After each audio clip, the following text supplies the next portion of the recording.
The first one is, in 2011, the General Assembly passed 2 pieces of legislation that dealt specifically with the Open Meetings Act. There's training requirements for public officials. Public Act 97-504 requires all members of public body to take training on the Open Meetings Act, and each elected or appointed member of public body must complete the electronic training course offered by the Illinois Attorney General's website. That's foia.illinoisattorneygeneral.net. It should be noted that this will include not only the City Council or Board of Trustees. The requirement applies to all elected or appointed members of any board or commission.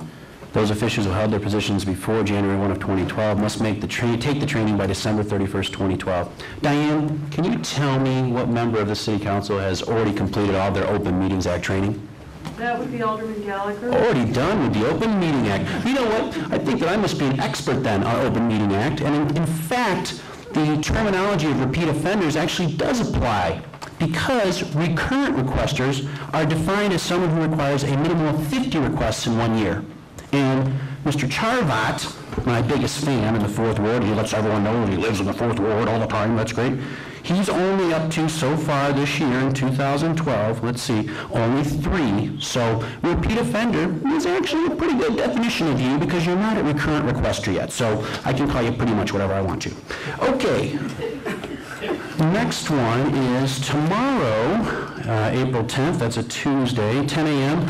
at Fairview in 23. We're going to be having a tree dedication ceremony for the trees that were planted down over there along Fairview that were repurposed from our tree farm. Mr. Moore, approximately how many trees were repurposed and replanted over there?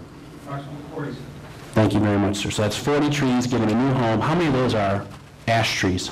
0. How many of those are elm trees? 7.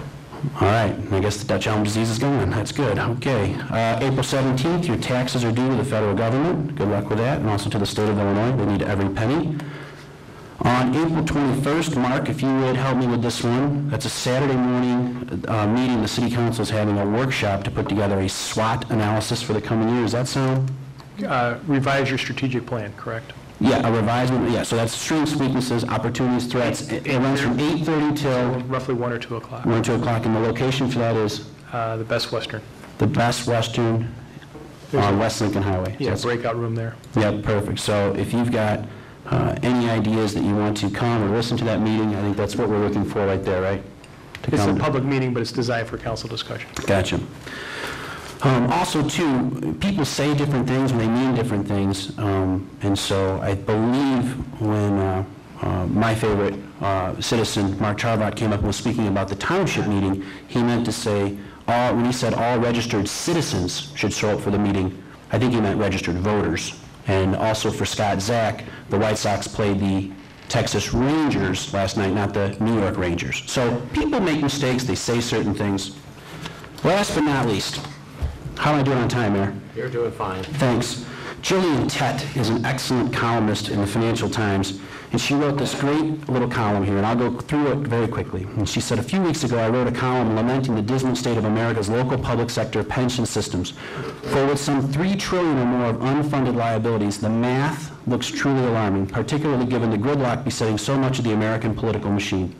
But what my column did not address from a few weeks ago, and this is Jillian Tett saying this, for reasons of space, was what might fix these woes. So in the spirit of spring and Easter cheer, it is worth noting one small example where a local American government is now attempting some fiscal rebirth, not least because it holds some intriguing lessons for investors, both in America and Europe. The location in question is Rhode Island, the iconic northeastern U.S. state. 3 years ago, this epitomized everything wrong with American state finances. Now tell me if any of these things ring true. The public pension fund was underfunded by more than 50%, and it looked as if the state would soon be using a third of all its annual tax revenue to meet claims. Big spending cuts loomed, and the unions and politicians were at loggerheads. But in 2009, Gina Raimondo, a former venture capitalist from a blue-collar background, was elected state treasurer. She seemed an unconventional person to hold office. A Democrat, she was not part of the local clubby and sometimes scandal-tainted political elite. But she campaigned on a transparency platform, insisting that voters needed to know the truth about the fiscal woes and forced politicians to act. And here's what she did. And in fact, act is what she did. Once in office, she raised the retirement age from 62 to 67. She temporarily suspended cost of living increases for benefits. She cut the annual assumed rate of return on pension assets from 8.25% back to 7.5%, and replaced defined benefit schemes with a hybrid partial defined contribution scheme. In total, that lopped $3 billion off from the state's public pension bill. In itself, that does not yet guarantee salvation. Some of the unions are unsurprisingly furious and will almost certainly launch legal challenges. But what happens is that the steps that were taken in Rhode Island are the steps that you see are going to have to spread. Now, it starts from the smallest state in the union, and just imagine this trying to spread across the United States if even the state of Illinois would even start to consider some of these ideas. And I think that's what she puts herself down as, and what she holds herself out as, not a Democrat or Republican, but she calls herself a technocrat, where she says you have to look at the numbers and look at the math to see if this stuff is actually going to work anymore going forward. So that's food for thought. That's my Easter springy cheer message brought to you by a smart columnist.